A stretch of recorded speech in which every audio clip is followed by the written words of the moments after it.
Oh, thank you. So I read this text that's not on, I don't think, any of Tony's lists. It's by A.N. Whitehead from 1922. And it's called the Rhythm of Education. And there was just something about language, because he talks about learning a little bit like, you know, like Kolbe has his 4 points of learning. I never remember what they are. Yeah, I mean, I know there are those points, but the words don't resonate. But Whitehead talks about the cycle, which starts with romance, Nice. and then goes into precision and then into generalization. And I immediately kind of understood what he meant, because the words, the language resonated with me. And so I guess I thought, because language, and then I read a little bit of Bell Hooks about language, and I thought about power and language in these contexts that we are in, and the academic language we're using, and the kind of learning theory language, like the cycle of Kolbe, with those 4 points. So I kind of wanted to ask if there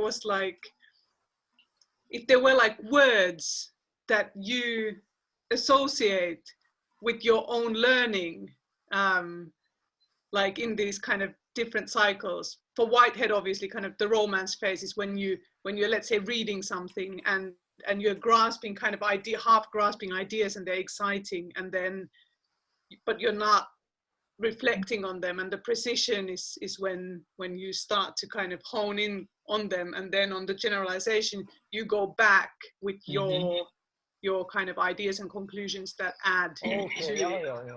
Okay, I thought it was odd that you would start with, generalization wouldn't be first. I thought it would be romance, generalization, and then precision, but it's the same kind of thing. Yeah.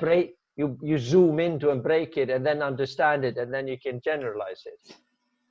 Yeah. So like, I mean, I guess the word romance was the one where I understood what he meant, and then the rest made sense. So I thought if there were like words that kind of pop up. One of the words that I use a lot when I'm thinking, but also when I'm talking to students about their learning, is I use the word sieve, because it's a very visual thing, and talking to them about sieving out things that are relevant to them or not relevant to them, and having a really nice visual image of some things coming through the bottom of the sieve and something staying there. And I like words that give like me a physical thing to look at in my head. Yeah.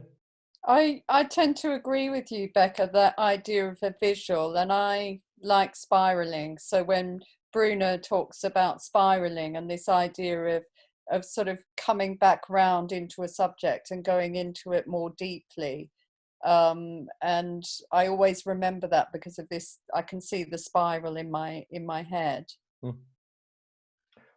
I don't know, for me it was this idea of liminality and threshold concept, and for me it has an architectural space to it, this idea of being confused, being fearful, and not knowing, having been pushed into a space of something and not knowing exactly what to do with it. And then looking back and the door is closed, because you can't go back and unlearn it. You have to move forward. So that one is sort of just a, I don't know, threshold is a piece of architecture. So this kind of hump I gotta get over is one of them. I would say my word would be psychology, because I think for my personal work it's very important, but cognitivism works perfectly for that concept.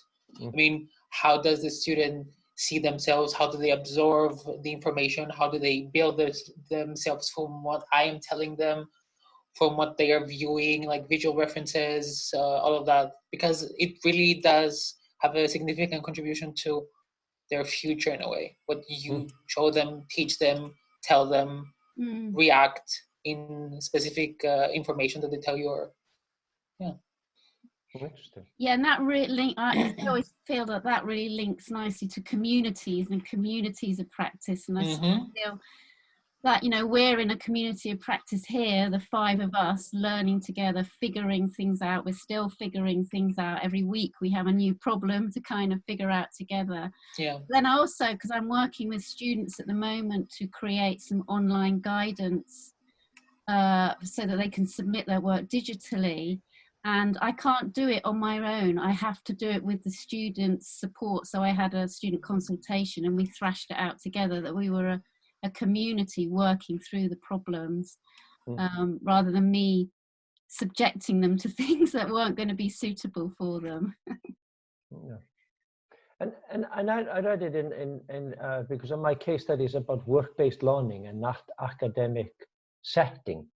Because we've been talking about, you know, criticizing the sage on the stage and kind of this role. And there was a phrase where work-based learning, the facilitator becomes a critical friend. And it just sort of switched my role as a sense of understanding, as couple of, you know, it's just putting together critical friend. I would never put them together in any. Yeah. If I had a critical friend, I would never want to be friends with him. Hell no. But this is kind of, you know, words that have popped up while studying is just been kind of. And some of them resonate much more, and I find that really interesting. Like for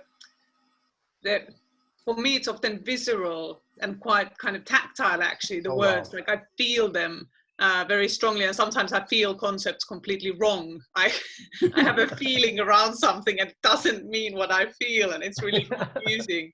But then clearly there's also this sort of visual, like language being, because I guess we teach in creative. I don't know if that depends on the area that you're kind of teaching in, but I guess for us it is also, that's one, visualizing things is something we do a lot, or touching things, or so there is there's a different type of perhaps understanding of words or feeling of words, which I think is interesting, and how language creates a community of practice, and whether perhaps that community then needs different types of words for one thing to kind of grasp different people within the community. Yeah, I definitely agree with you, Minna. And I think I'm just looking at Kolb's cycle